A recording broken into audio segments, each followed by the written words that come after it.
بسم اللہ الرحمن الرحیم.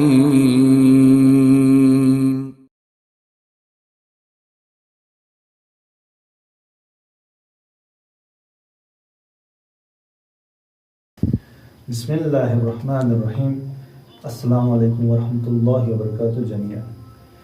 آپ کا میزبان عابد حسین غازی نقطۂ پرواز چینل کے ساتھ آپ کی خدمت میں حاضر ہے. ولادت باصد حضرت ابوالفضل عباس علیہ السلام ہے. اس حوالے سے آپ تمام دیکھنے والے مومن و مومنات کی خدمت میں ہدیہ تبریک عرض کرتا ہوں.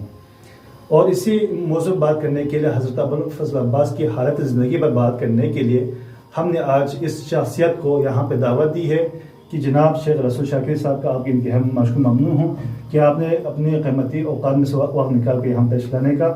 تو میں چاہوں گا کہ حضرت ابوالفضل عباس علیہ السلام کے حوالے سے آپ ہمارے جو مومن مومنات دیکھنے والے ہیں ان تک کوئی پیغام پہنچائیں. جی. اعوذ باللہ من الشیطان الرجیم. بسم اللہ الرحمن الرحیم.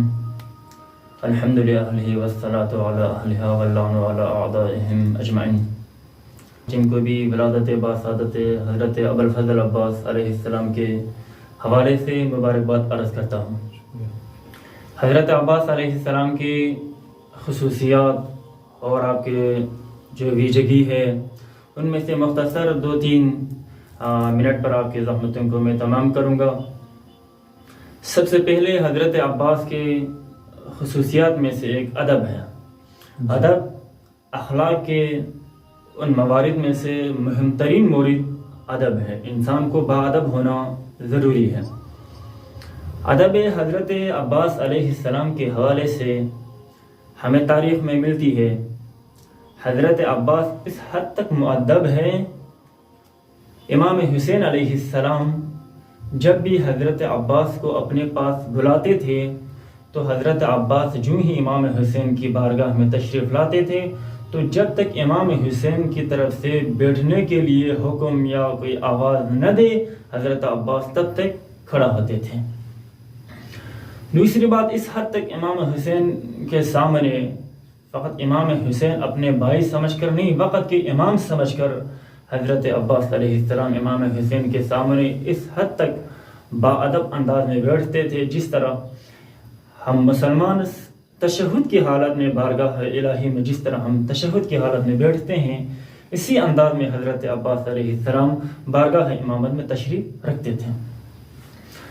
امام کی بارگاہ میں حضرت عباس کے اور بھی خصوصیات آپ لوگوں کی خدمت میں عرض کرنا چاہوں گا لیکن وقت کے دامن میں گنجائش نہیں ہے.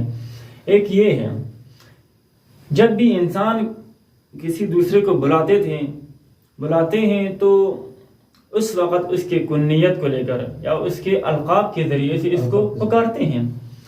لیکن حضرت عباس اس حد تک اپنے وقت کے امام کے ساتھ اس حد تک مؤدب انداز میں بیٹھتے تھے یا گفتگو کرتے تھے.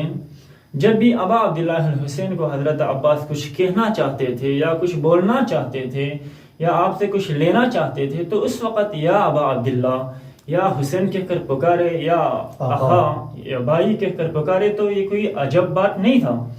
لیکن حضرت عباس اس حد تک مؤدب ہے، امام کو اپنے بھائی کو بھائی بھی نہیں کہتے تھے اور اسی طرح یا ابا عبداللہ بھی نہیں کہتے تھے، بلکہ فرماتے تھے حضرت عباس جب امام حسین کو بلاتے تھے تو آقا کی جگہ پر مولا، اسی طرح آقا.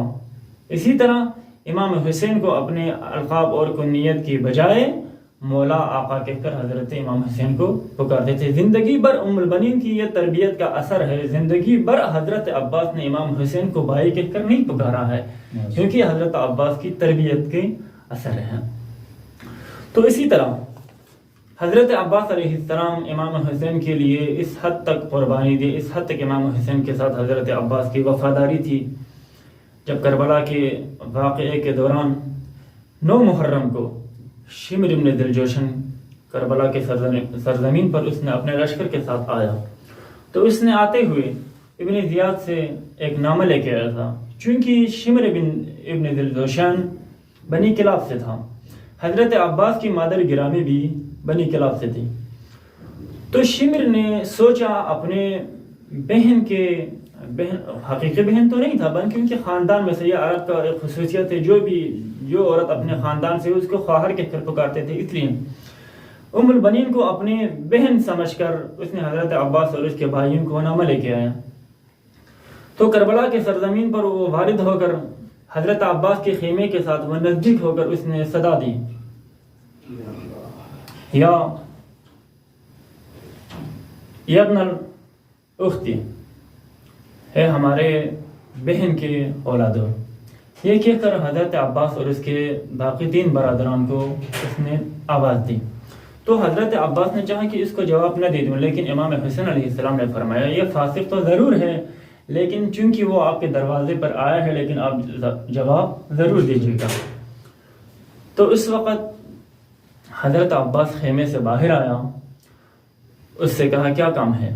تو اس نے کہا میں نے آپ اور آپ کے بھائیوں کو نامہ لے کے آیا ہوں، امان نامہ لے کے آیا ہوں، آپ حسین ابن علی کو چھوڑ کر ہمارے ساتھ آ جائیں.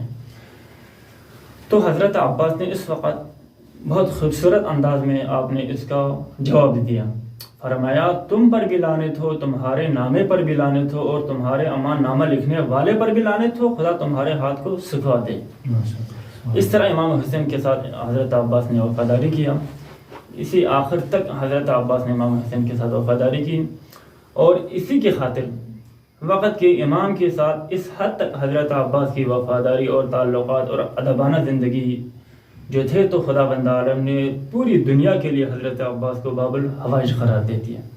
اسی کے ساتھ آپ سے اجازت چاہتا ہوں. خدا آپ کے توفیقات خیر میں اضافہ فرمائے، سامعین کے بھی خدا بند عالم توفیقات خیر میں اضافہ فرمائے. خدا ہم سب کو اچھے اعمال کی توفیقات میں اضافہ فرمائے، اور اچھے اعمال انجام دے کر سامعین کی اور مومنین کی اور اسلام کی خدمت کرنے کی ہم سب کو توفیق عطا فرمائے. السلام علیکم ورحمۃ اللہ وبرکاتہ.